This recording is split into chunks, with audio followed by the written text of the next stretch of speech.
The U.S. will move forward with plans to impose $7.5 billion in tariffs on European Union goods annually, following an arbitration award from the World Trade Organization.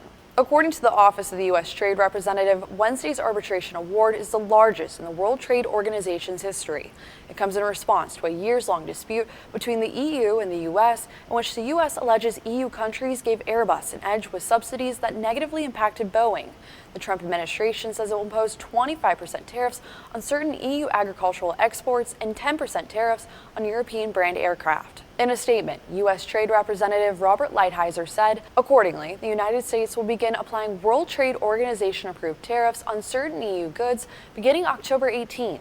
He added, we expect to enter into negotiations with the European Union aimed at resolving this issue in a way that will benefit American workers. So, how did we get here? In 2004, the U.S. submitted a complaint to the World Trade Organization saying the EU and 4 of its member states gave illegal subsidies to aircraft manufacturer Airbus over an almost 40-year period, and that this hurt the U.S.'s civil aircraft industry.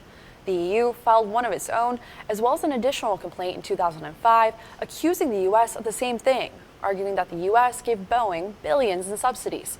The U.S. and EU argued these actions go against the World Trade Organization's agreement on subsidies and countervailing measures. In 2010, a World Trade Organization panel found that the EU was in fact illegally providing subsidies to Airbus and recommended that the EU immediately withdraw certain subsidies. The panel also said those subsidies likely resulted in lower sales of American large civilian aircraft in several countries. In 2011, a World Trade Organization panel recommended that the U.S. take steps to remove the adverse effects or withdraw certain subsidies. This turned into a massive game of he said, she said between the U.S. and EU, both saying the other wasn't following the directives from the World Trade Organization. So in June, the World Trade Organization called in an arbitrator to help settle the dispute. According to the Office of the U.S. Trade Representative, the arbitrator's decision is final and not subject to appeal. On Wednesday, the U.S. requested that the World Trade Organization schedule a meeting on October 14th to approve a U.S. request for authorization to take countermeasures against the EU. The European Commissioner for Trade said in a statement that if the U.S. decides to impose World Trade Organization authorized countermeasures,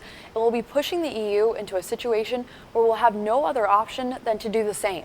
On top of that, the World Trade Organization will likely rule in the coming months on the EU's own request to levy tariffs on the U.S. over its aid to Boeing.